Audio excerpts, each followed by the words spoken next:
Welcome everyone, and thanks for joining this WorkNet afternoon keynote. So I'm honored to introduce Marta Severo, who's Professor of Information and Communication Sciences at the Université Paris Nanterre.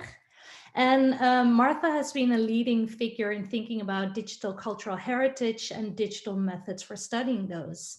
And her research focuses on action research in social sciences through web-based data. And in this, she focuses on two thematic areas. First, the collective construction of cultural heritage and memories on the web, as well as digital representations of place and space. So Martha is currently leading a large research project on the creation, documentation, and collaborative development of cultural and heritage, where they aim to examine the relationships between institutions and amateurs who are both shaping the definition and practice of preserving cultural heritage and knowledge. And what makes this project so interesting is the focus on cultural contribution platforms, as they call them, where anyone can contribute to the creation, documentation, and promotion of cultures and heritage. And I'm sure we'll hear more about that this afternoon. So I would also like to introduce you to collect any questions you may have about Martha's keynote or project in the chat, so I can post them afterwards. And if you would like to stay up to date on future events, we also have a WorkNet newsletter that you can subscribe to on our website, as well as an ongoing WorkNet challenge that you can also read more about on the website.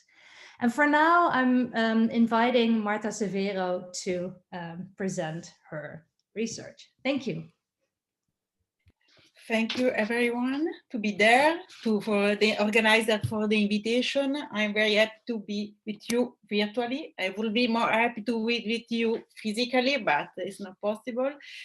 So we will be missing coffee breaks and dinners, and I knew a lot of people there, so it's kind of sad. Anyway, I will present some research from the project that was introduced by Anne. I will try to share my screen, so the most difficult part is done. Let's try this.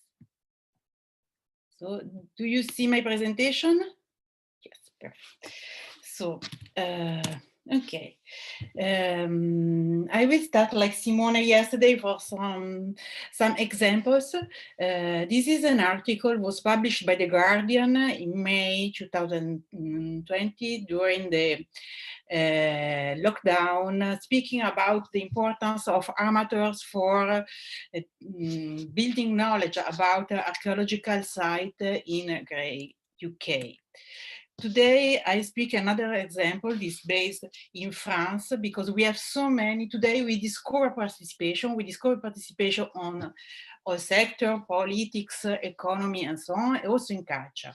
And so we have this paper, this article was published in Le Monde in 2018. They are speaking about a project called One Day, One Soldier, where thousands of internet users have built a digital memorial.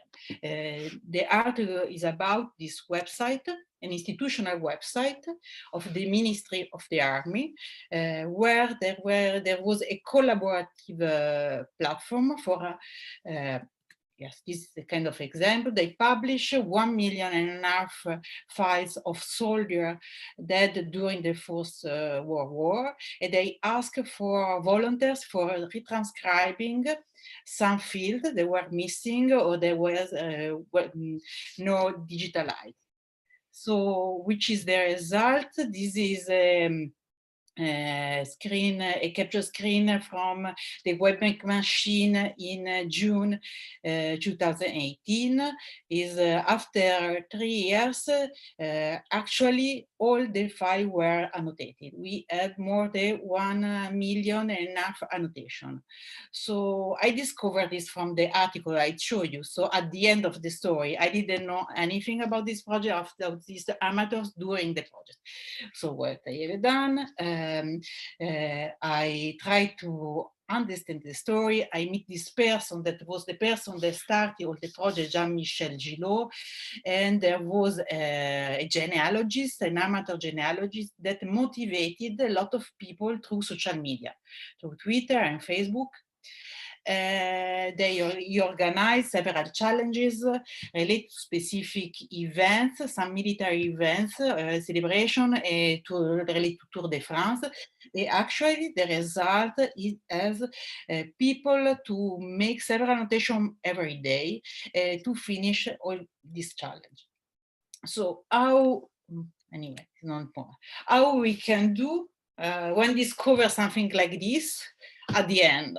It's kind of frustrating because everything is already happened. So I had to build a kind of complex methodology to try to collect all data concerning this participation event, let's say like this. So I have very few information in the Wayback Machine because they have a website, but was just with few press release. They have the Ministry of Army was not publishing yet all the results as open data. I could access to data, but just a few one. So I decided to try with the archive of the INATEC, of the French Institute of Audiovisual Institute. I discovered they collected some data related to this hashtag One Day One Soldier. Actually were some tweets of journalists, not really related of. Anyway, I just to sum up, collecting all these different data. I also, thanks to the help of Frédéric Claver, that has some tweets collected, I could rebuild this story of this participation. And so what is the interest of this story? There is something, nothing new. I mean, what I want to tell you today is that in participation in cultural heritage is not something that we discover in the 21st century, even if we have several papers that tell us this, especially in newspaper. Why there is nothing new? Because most of you are historians, so I don't want to teach you what you know very well. But the armator was already existing in the 17th, 18th century, and we have before the armator, we have Cabinet de Curiosité, we have Wunderkammer, we have other people that today we call citizen, or today we call, yes, still armators that were participating to the system of art. They were contributing to the knowledge of the official knowledge. I will propose you 4 properties of the armator that we can find in the armator of the 18th century and that we can find also in the digital armator today. And these 5 properties will help us to understand the phenomenon of cultural participatory platform. The first one that often we forget is the relationship, the main one is the relationship with the institution. I mean, the armator in the Royal Society in France, in the Arcadia in Italy, was a person that was identified by the Royal Academy, by the institution of the time. It was a person that was identified in order to avoid that common people could access to the arts world. So there was a person that could help in distinguish what was art, was not art, and with an official role, but not the same role of the official institution of culture. The second property is that the armator is not just a figure related to taste. Often, also today, we think the armator as a passionate kind of, in a negative way, but actually the armator was a person who really expert. The collection was a way to show the art to other people, the competence he has on art. So it's something we don't have to forget. Then the third property is the relation with the artistic practice. The armator often is a drawer, is something that is someone that makes drawings, is someone that makes engraving, is really expert. And sometimes if we have publication, we have some controversies if the person is an artist or not, or is just a copyist. There is not so easy to identify outside the border between professional and amateur. This phenomenon is something that we consider it's new. We have this with digital technology. Actually, it was already there in the 18th century. The first property is concern the relation to the others. I mean, the avatars that you see in this printing is a person really social. His competencies has to be recognized by the others, participating to the grand tour, they exchange with the letters. He needs that the other recognize his competence and give him a reputation. The last one that is most important for this talk is the relation to the space. The amateur has a room, usually in his house, where he shows his collection. And just some people can enter in this room when they have enough competencies to understand this art. Actually, there is often several rooms based on the level of competencies of people that can interact with them. So if we go now, we jump on the 21st century. Actually, we have a big difference is the medium, is the digital technologies, but all these 5 properties we can find today. It's just that sometimes we forgot some of them, and so we can interpret the phenomena as 2 different phenomena. The first thing is the relation with the institution. Actually, it's something that we often we reject because we have this concept of participatory culture that is very important, but sometimes the idea of participatory culture is kind of opposed of the idea of institutional culture. So we think that the amateur can be professional today. Pro-armor, we say, is someone that develop a competence outside the institution, but actually the institution needs these competencies. So ask for the help of this amateur for project as the one I mentioned at the beginning of this talk. Then the second one is the relationship with knowledge. Wikipedia and so many other projects show us how we need these competencies, how it's difficult to establish a border between the competencies of the professional and the amateur that is really expert of some topic. Third point, today the relationship with the practice is still very central, also because we don't have just the artists that publish music, critics, and so on, but we have the fan that can have a creative production, a contributive production at the same level of the artist. So this is still a central, and the creation is a central point of the art. The first one is the more obvious, what we know about this platform is the relation with the others. These people are contributing for interacting with the others, for participating in challenging, for building their reputations. So they always act in a collective context. And so the last one, the relation with space. Yes, the amateur, they need specific space. The specific spaces are the participatory platforms. But the problem of this idea is that today, when we think about participatory platform and the state of art about this topic, tend to oppose 2 different phenomena. And this opposition actually is not compatible with the 5 properties I show you, because they are the same amateur in the 2 types of platform. On one side, you have what we can call the amateur platform. So we have all the space that can be commercial platform, can be social media, can be also informal collective platform where people are expressing themselves, publishing every kind of creation. Normally, when we study this phenomenon, literature about this, scholars, they focus on just on the participants, or on how the platform is working, like recommendation today, we have a lot of this, but we don't consider how institutions can be related to this phenomenon. Institutions are outside, are not concerned.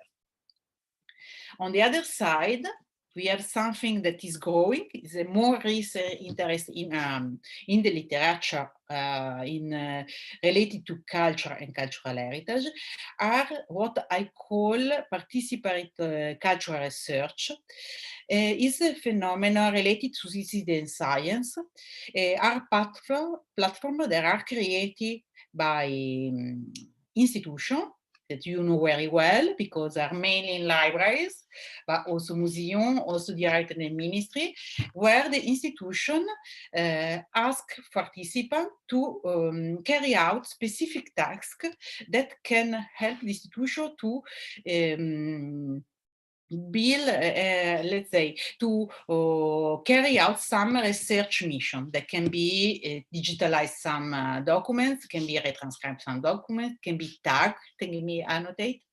So this phenomena, why there is this opposition? Because this phenomena is arriving in the cultural sector quite late, because it's developed before in the hard sciences. This is a cover of Nature in 2010, where this title, People Power, now this article speaks about how much can help today volunteers in research. And the idea is that the volunteers make quite basic tasks. They can install some software on their laptop to run some algorithm. They can choose, they can click, they can collect photos. It's quite basic task, not the same task that we have in the platform I show in the culture sector. So according to the state of art, we have two different phenomena. On one side, we have platform where people are are expressing themselves for their passion in their free time. They are looking for reputation or looking for interaction, sociability. And on the other side, we have space platforms that are created by institutions for building knowledge. And this knowledge is constituted by standardized data and also cultural heritage collection. So something that is kind of opposed to some free expression as in the participatory culture platform. But what happened today? I will try to share a video. Let's try. You see?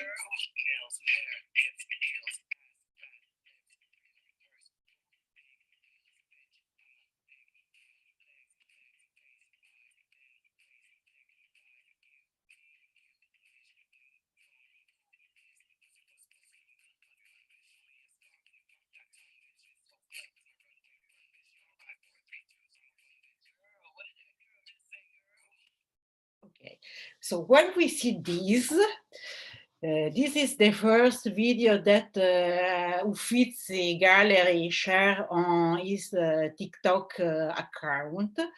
We have some problem to place this on this opposition. In general, we have some problem maybe with this video. Anyway, why? Because they use social media space, but they are an institution. So this is a kind of provocatory example, but it's just to show how it's not so easy to distinguish these two words. Another example, a very important one, was all the works of the Steve Museum initiative for using folksonomies. So a model of knowledge coming from participatory culture, from flick, from other space, and moving it in an institutional context. Another example on the other side, because the previous one are institutions, taking the example of social media and participatory culture, but we have also the other movement, because genealogists, for example, they have several platforms where they are practicing their personal interest, but actually for doing this, they are often annotating several documents, they are looking for documents, they participating in initiative of national local archives. So we have the opposite move. So my point is that today we have a problem with this concept of participatory platform in the cultural sector, because actually we have a problem with the term, the two terms, participation and platform. We are very complex terms. I don't want to redefine them, but I want just to point to some elements that contribute to the definition that can help us to understand the phenomenon of participatory platform. As regards participation, we tend to interpret this phenomena thinking just about the benefit for participants. It's something we do for the participant. Actually, today, this phenomenon has to be interpreted as being defined by Christopher Kelty as a two-way street. There is always something that is done for participants, but there is always something that is coming back to the organization, to the institution, or also to the technologies that are generating participation. We have always both. It is this interaction that makes participation interesting. As regard platform, you know very well, so I don't want to take so much time on this. Anyway, no, like 10 years ago now, no, Tartelon Gillespie made this article summarizing all the complexity, all the notion about participate platform. And the main point was that we is not just a website, it's not just a specific entity, it's more complex than this, is an intermediary between actors, between services, but at the same time, this definition insists on the edges of a platform, insists on the fact that this is one entity, and so it can be sometimes complex to see inside, to decompose, to deconstruct the different spaces that we can have inside a same platform.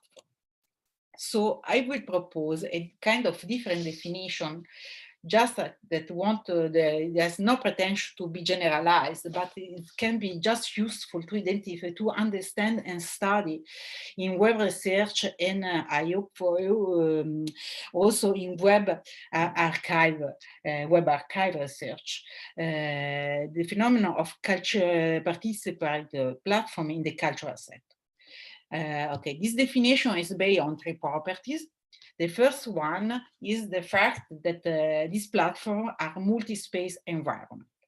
As I will show you later, going back on the example of one day, one soldier, often, yes, we have, for example, the institutional platform, but when it is working, it's because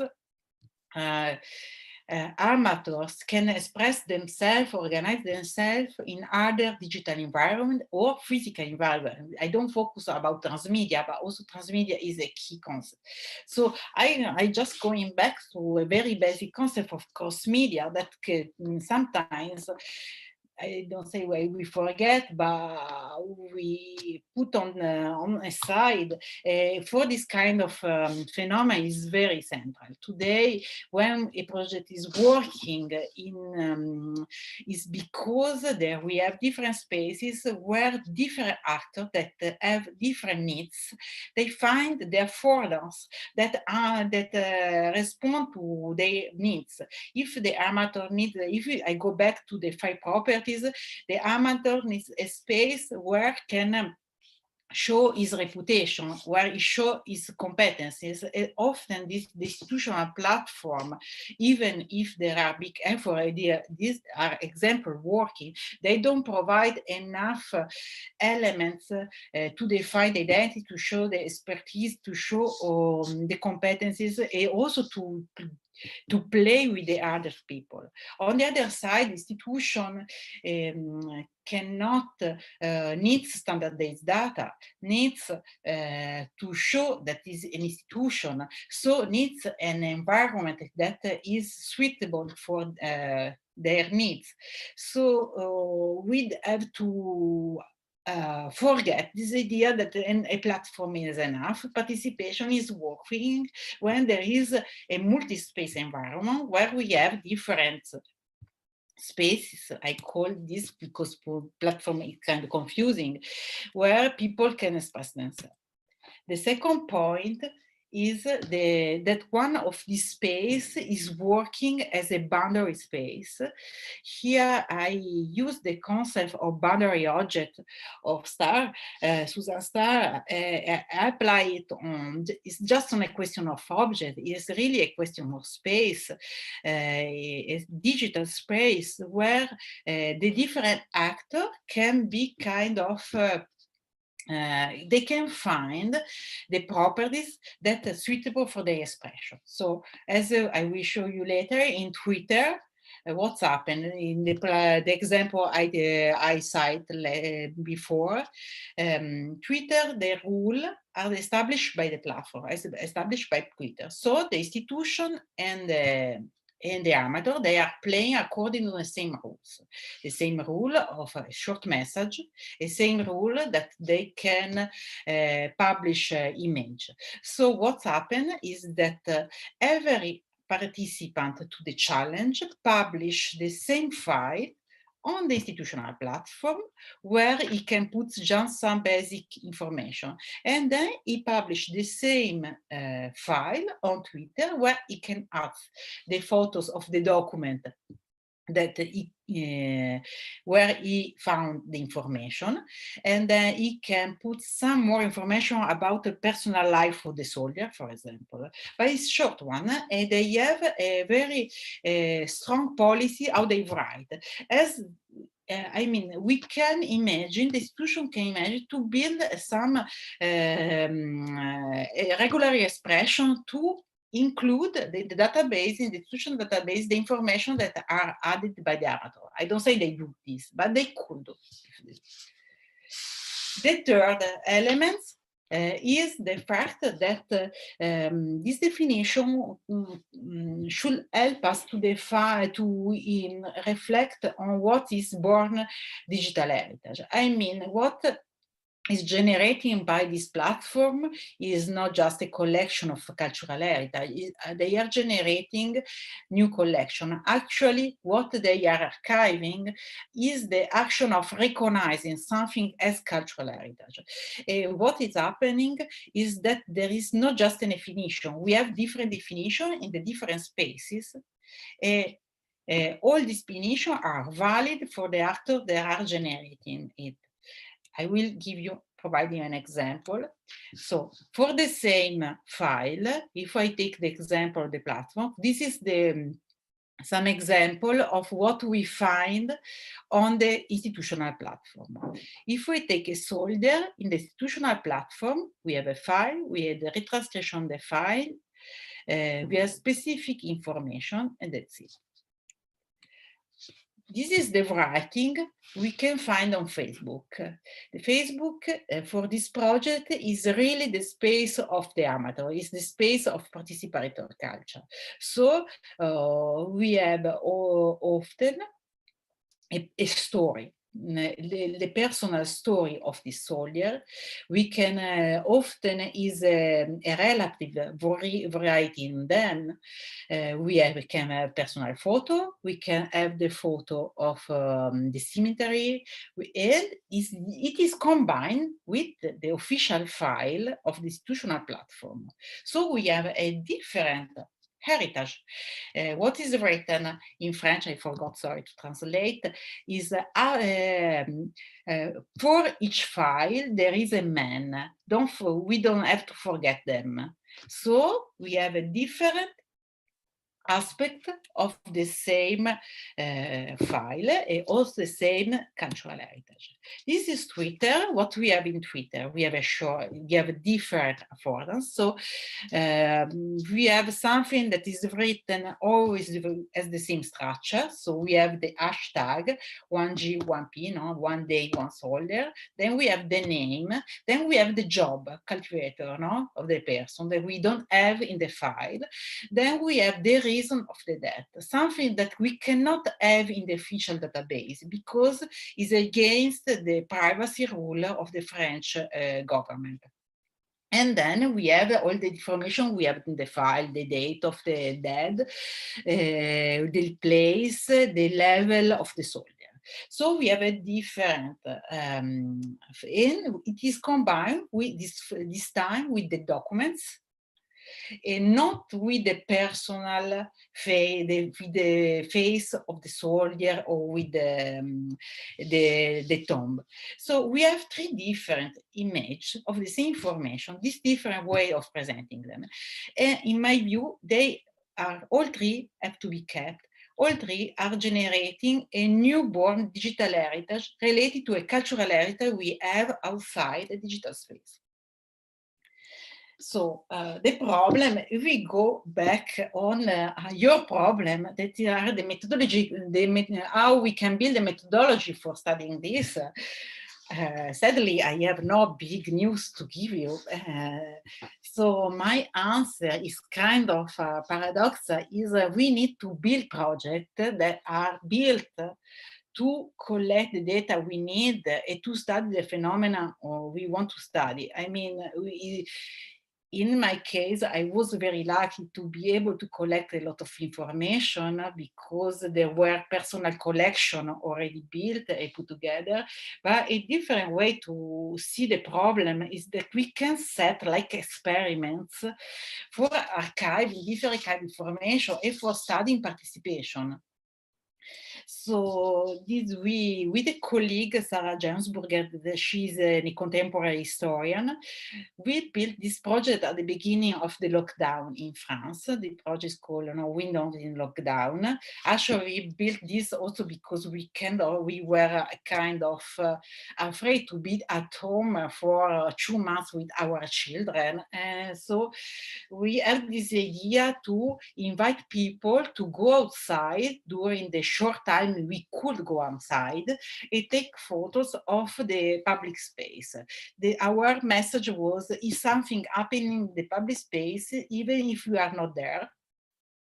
And there are messages on the windows, there are messages on the shops, there are messages on the buildings.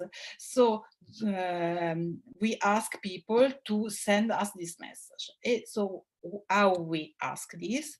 We built a kind of participatory platform because we have done as a researcher. Our messages was not just as amateur, but in a kind of research frame. So we have a cartography platform where everyone can post photos according to some field that we establish. And then we open Facebook, Twitter, Instagram, we open everything. And our hypothesis was that people and then we have the chance that INA, the French Institute for Audiovisual, accept to archive all tweets with our hashtag. So we hope that people use Twitter, and we think our hypothesis was that people should use Instagram because based on photos should work on this. And then we obviously hope they use our participatory platform. So what happened?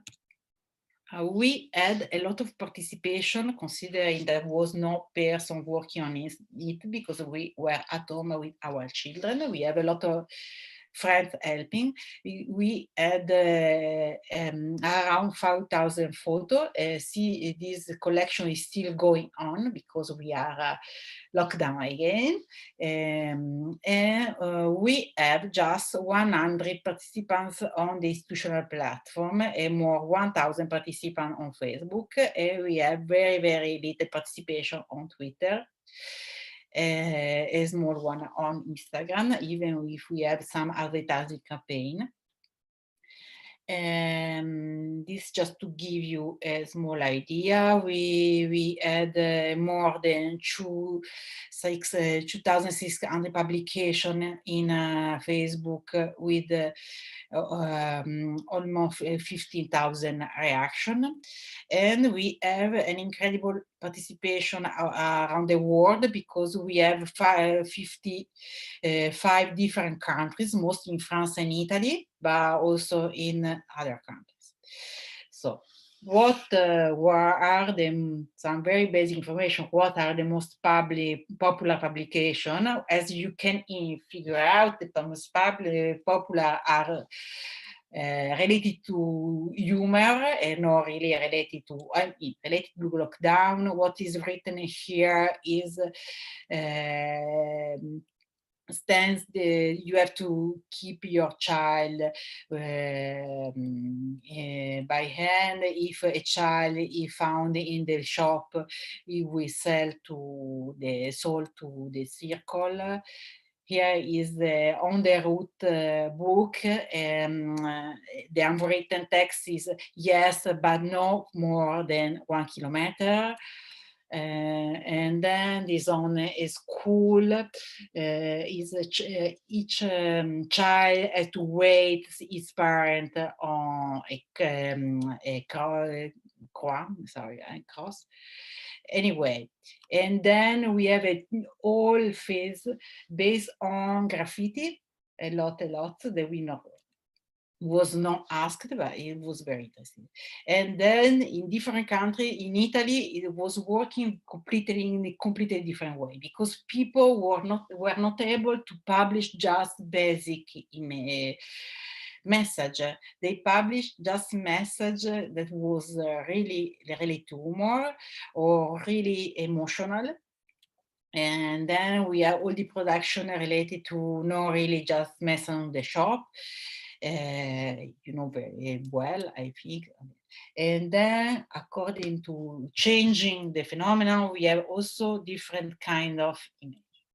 So after all this, our problem as researchers, what we do with all this is so we start to build a quite traditional web archive based on OMK, is a database where we collect all this photo, and we have a very we publish it at the end of the month.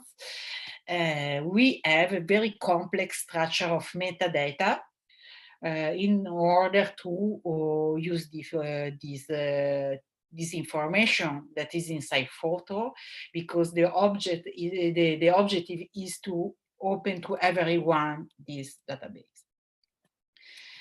So at the end, we have our research question on this project, but I don't focus on it. I want to focus on what we can conclude from this experience. I have two main points. One is really that even when in the two examples, we see that looking just in the institutional platform on social media, if really our object is participation, we have to consider the circulation of participants around spaces, and so we need to follow actors where they are, and we need to understand where they are really able to exchange, to interact. And so we need very, very complex methods to do this, sadly.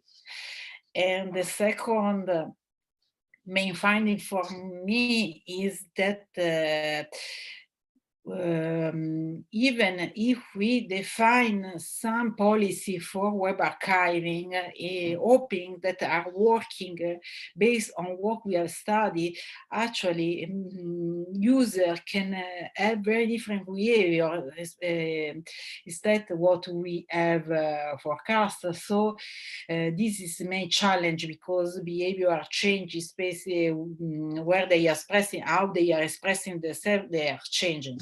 So what we do, I mean, maybe the problem is that it's normal, we lose information, it's normal. So maybe we have studied the study participation, online participation, ongoing participation, and then we have other study where we have an historical perspective, that where some information that's lost, but we have other information that we can have because we have a diachronic perspective.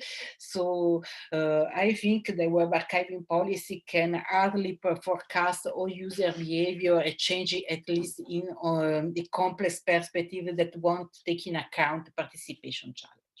So at the end, I provide you more challenges than answer. Yes, I finish like this. I'm available for your question.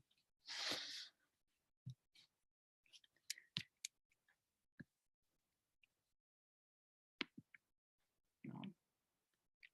I will try to. Okay.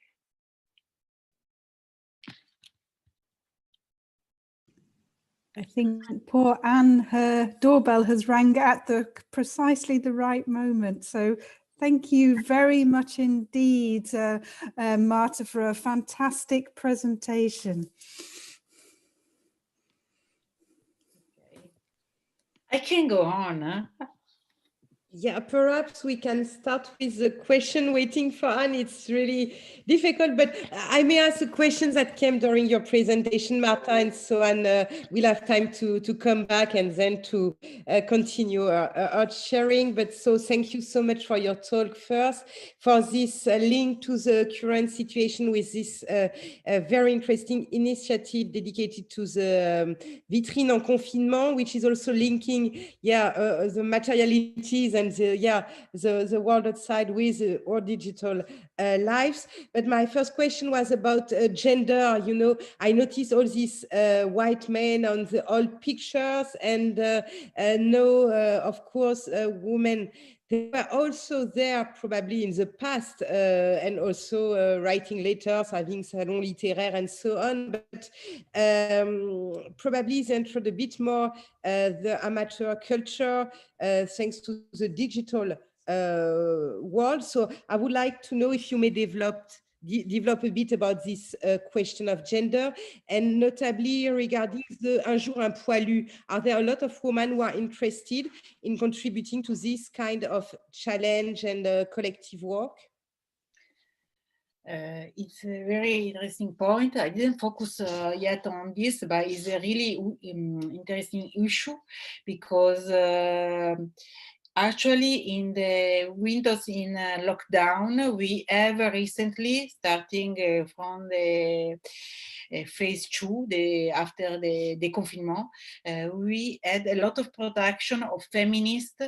They have published collage, or they have published street art, and they built some expression related to lockdown to express themselves. It is true that in a lot of projects, we cannot generalize, because, for example, Testament des Poids Lourds is a project of National Archives in France. Most participants are women, but there is some context like genealogists where still are all men. But yes, something that can be more investigated. It's an interesting point. So thank you so much, Valerie, for opening up the discussion.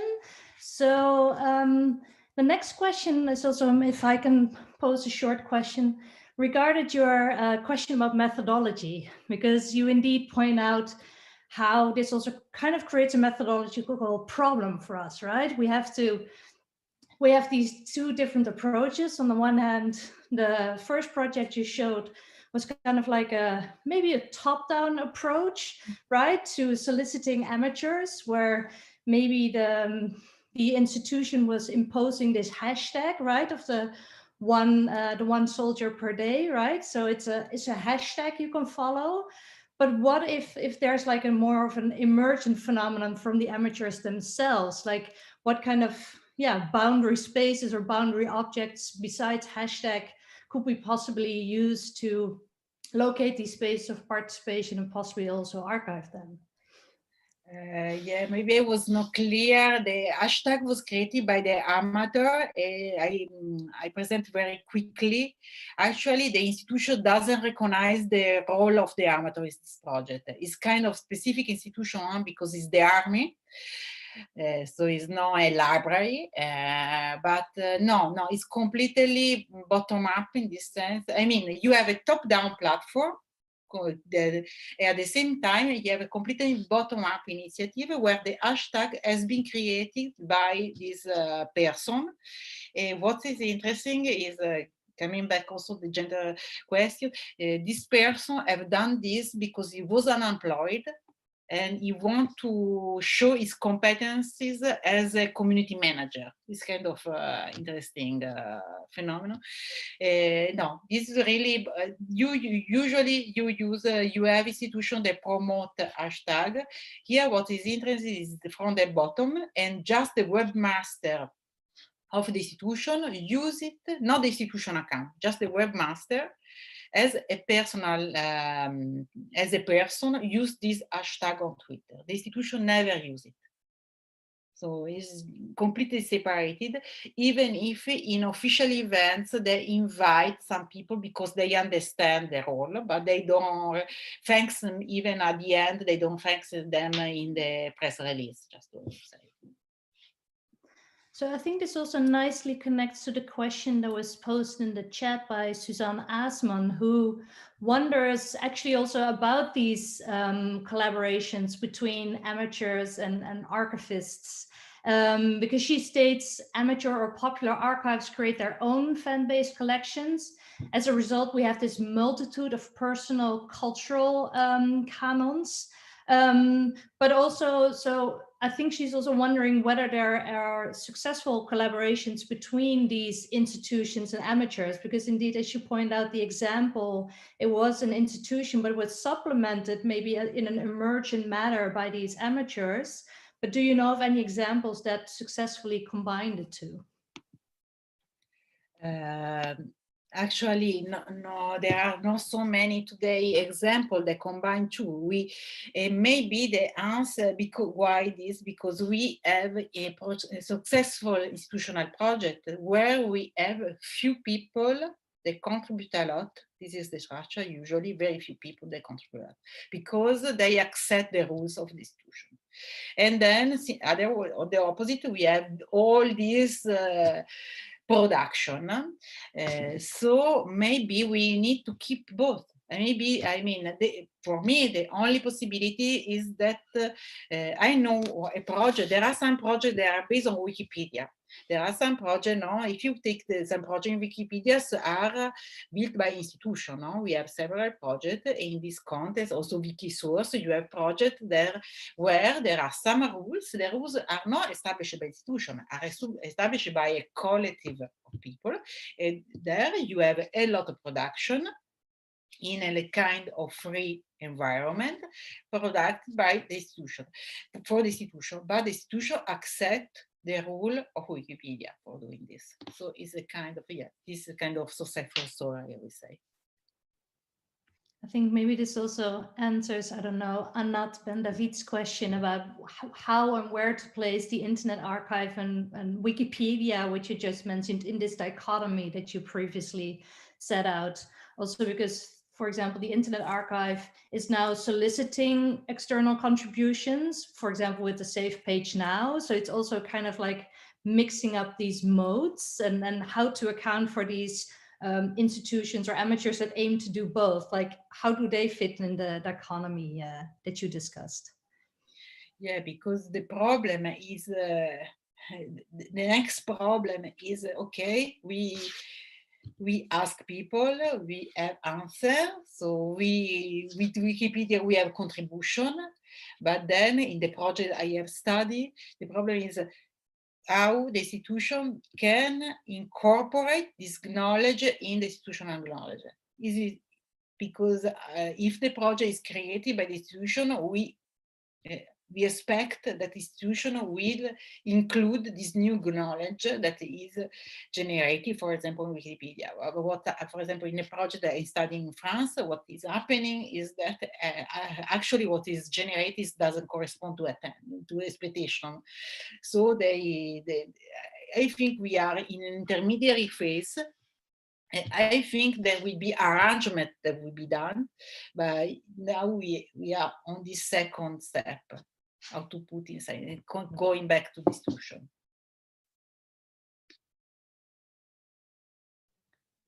So I know Niels also had an example about an amateur project, or otherwise we have 8 more minutes also for questions. Very briefly, it's an example of an amateur web archivist, namely myself.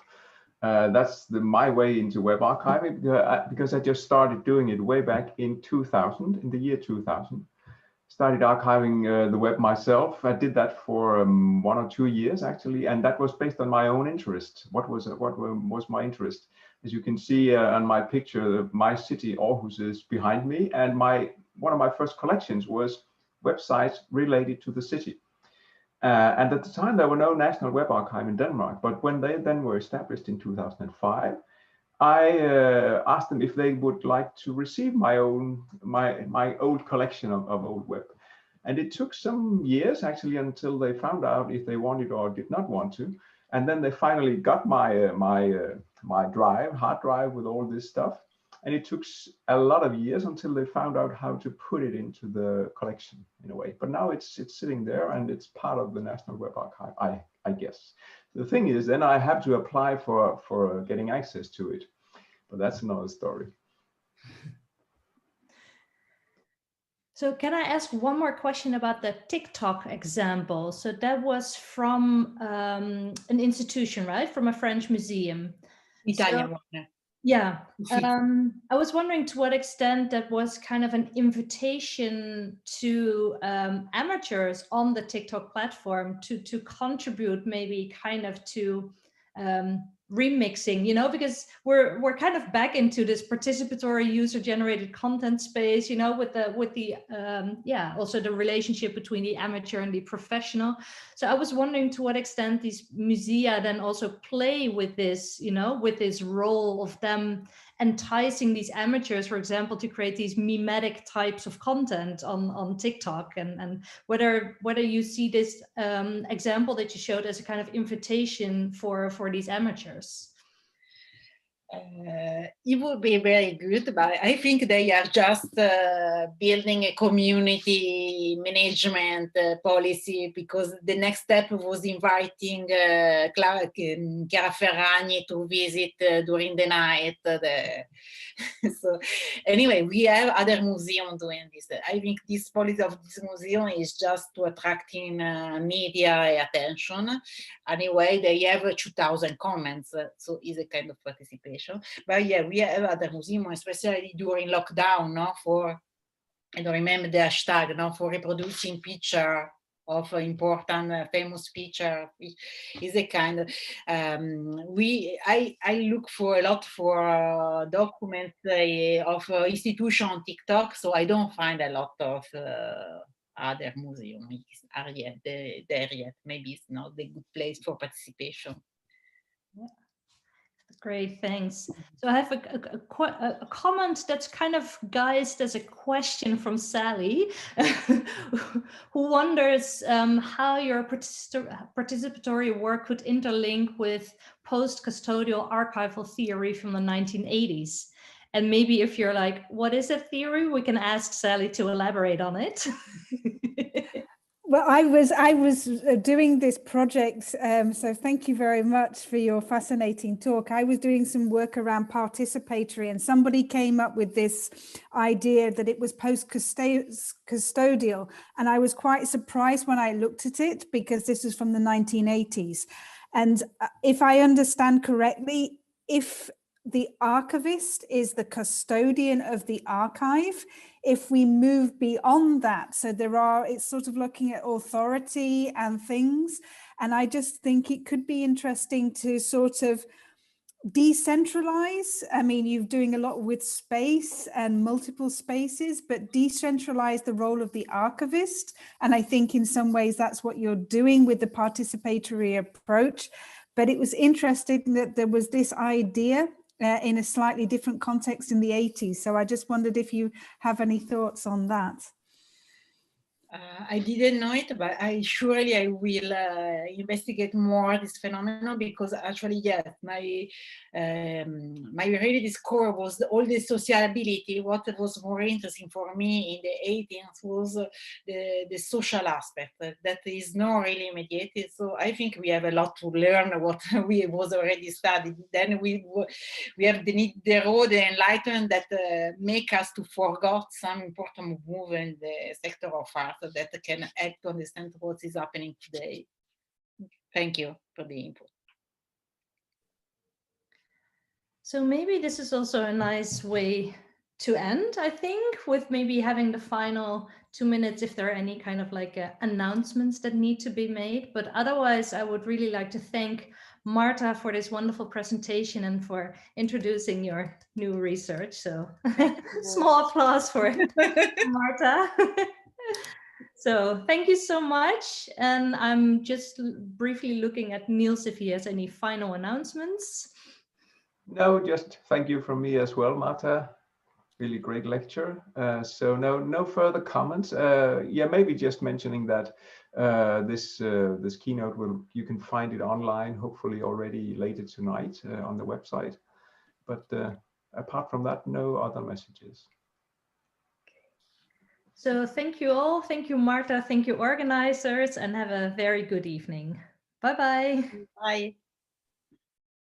Bye. And